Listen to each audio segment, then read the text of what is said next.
Tati Westbrook and the lawsuit, let's talk about it. So a couple years ago, Tati Westbrook got into a huge lawsuit with one of her business partners. And a lot of people were talking about it. It just kind of fizzled out, but the lawsuit's still there. And it wasn't until the other day that Tati Westbrook made a video called like, I'm sick of this. And she's talking about the lawsuit. The video is up on her channel if you want to go check it out. So in the video, she basically is essentially it's like a, hey, get ready with me to go to my deposition. It was kind of like a get ready with me to get deposed, or it was like, I don't know, it was kind of like that. That's what I thought about. It was kind of cute, and she was wondering if she should wear glitter on her eyelid, and okay, I honestly feel like, I don't know, should she have gone all dolled? Like, if you're gonna get deposed, like have a deposition, like, would you get all dolled up with the glitter or like natural glam? Like, I don't know, I always wonder about that. Hey guys, welcome to today's video. I am full on in a mood. I'm having one of those days where I really wish a lot of what is going on in my life right now was not going on in my life. There are things that are happening right now in this current moment. I am pre-filming this, but I will be in Las Vegas when you guys are watching this. We're going to do a little bit of favorites mixed in, and then we're going to talk all things litigation. Whoa. But you know what? I think Tati should have went full beat, high horror glam, that Scott Barnes chiseledness, like just in a full mink coat, and just be like, I plead the fifth. Like whatever, you know what I'm talking about? Whatever. And have a long, one of those long, should have probably not even smoked, but have one of those long ones. These are lies. I've dealt with worse wolves in Hollywood. Something like that, you know, kind of like that. Anyway, so she makes this video and she's talking about how she's nervous, that she's going into this lawsuit that is in February. And because she made this video, she kind of brought it back up again. She talks about her being sued 4 times for, I believe, slander or something like that. And they got dismissed, at least what the stamp says on the video. And, you know, she says that anyone can sue anyone for anything. And that is true. Like, I feel like personally, whoever's suing her was, you know, trying to wrap her up in litigation to drain her bank account. It is a move. It is a tactic that people do. You know, they wrap someone up in so much litigation forever and ever and ever, and it just keeps, you know, pouring money into it. And maybe that's what he was trying to do. But essentially, according to the court documents that are public, and I pulled these from Emily Baker's video, what it appears to me is just, like, if I can remember correctly, is that Tati Westbrook and her husband James, you know, they had like a business partner, and they created Halo Beauty, which is, you know, the pills that she came out with, the vitamins.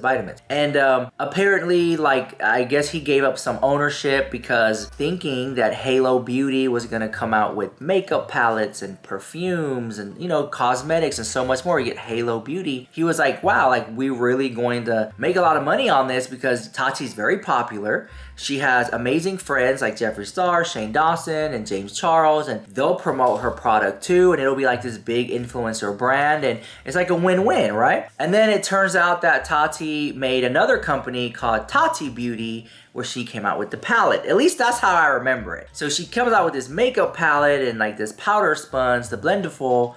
And I guess the business partner got really upset and was like, that's greedy the house. I thought we were supposed to do all that over here with this, but he's not part of that one. So I can understand, and I think he calls them greedy in the lawsuit, and the Westbrooks greedy. But then in the lawsuit, he brings up things about Tati's husband and like his past, which there's no court cases to that. So I just feel like that's just put in there to just be embarrassing.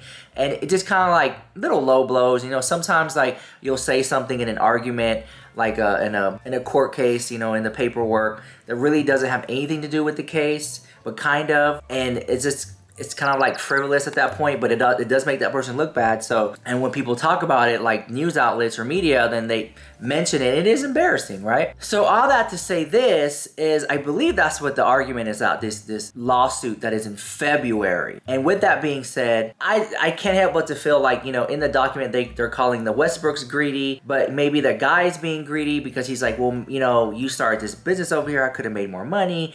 Maybe, I don't know. This is my opinion. I'm probably getting it all wrong. But the court cases out there, like at least that specific one I know of, I think that's what it's about. Then Tati talks about how she like doesn't really want to say much because she doesn't want to get sued again. And it is scary. And I think that once this is, because she was sued in four different states. Tati Westbrook was sued in 4 different states, right? And I'm not here to say that Tati Westbrook is an innocent queen. She could do no wrong and stuff like that. You know, I look at a lot of other successful businesses with other, you know, influencers or brands or whatever, and they just have like that one brand.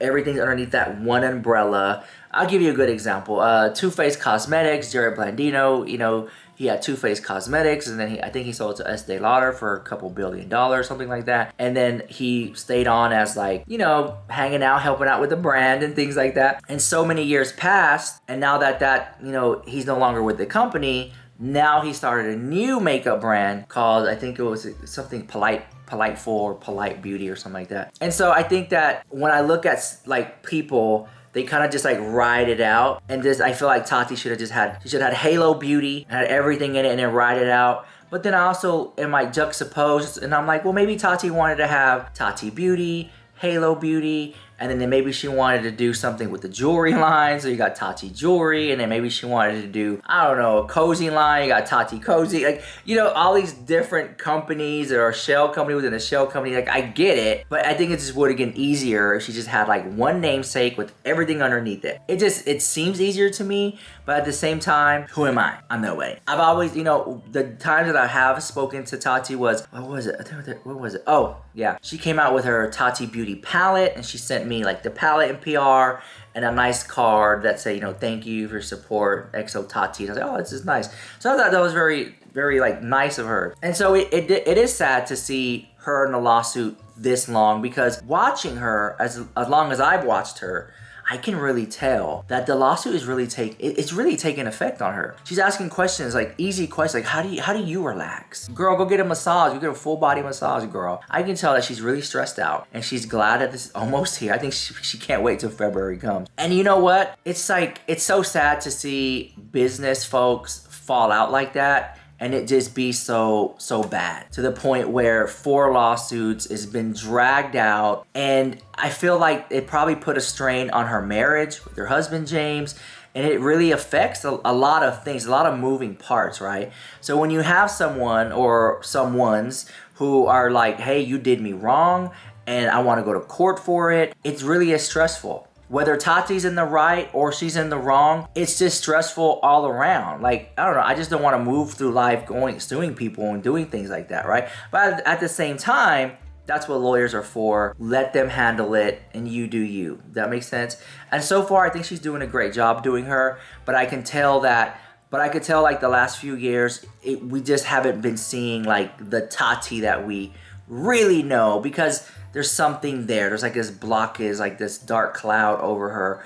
And it is a dark cloud of stress. I think that she is stressed out. She's trying to move past it. She's doing a great job in doing that. But you can obviously tell that she is stressed out. In that video where she's, get ready with me for my deposition, like, you know, it was also shown in that video. And she'll pick up items, like, I don't know if you guys watch her as much as I do, but she'll pick up something and she'll be like, oh my God, like, you know, Tati Beauty, how I miss it. And I'm just like, oh man, like, you can tell she really does miss that namesake brand. And not only that, I think that Tati's been moving, and she went from California, and then she went to, I think, was it Washington, and now she lives in Texas somewhere. And like, you know, what's that guy's, the guy who's suing her, a lot of people don't know much of who that is, but we know who Tati is because of her videos, and she has like a following, so you can, I guess, like, what do you call it, confirmation bias, that you would just automatically just be on Tati's side because we see her, we know her, we hear her talk whenever she uploads all the time.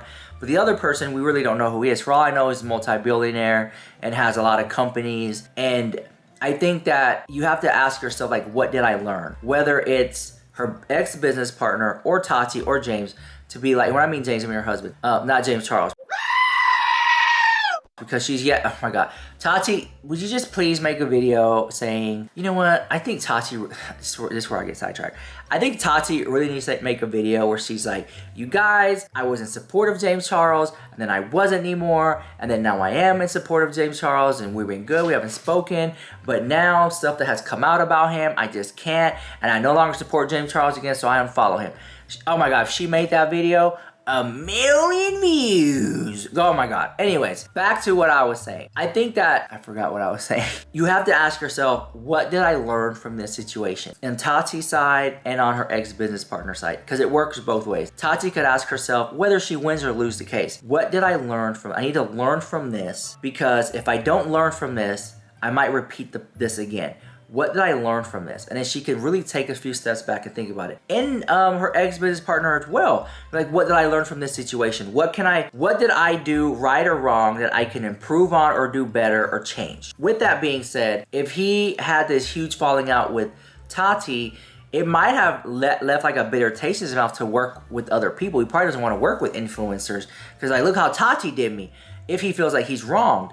But I think he could have took that as a lesson learned and be like, all right, you know what? Well, okay, I'll have the ownership of the halo. I see what they did there because I feel wrong. I'm gonna go work with this person over here too, but I know not to make the same mistake. You know what I'm saying? Like he could have learned that way too and still have business, but whether it's a case of ego, arrogance, or pride, or if it's a case of, yeah, I was wronged and I want my money, or anything like that, I think that there is something to learn on both sides. I feel bad for Tati. I feel sympathy for her, but I don't feel any empathy for her because I haven't been through what she's been through. So I can't sit here and empathize with her because I haven't walked through those shoes. But I have sympathy for her and I feel bad for her. And I feel bad for the other guy too because there is a conflict here and they're both are not happy.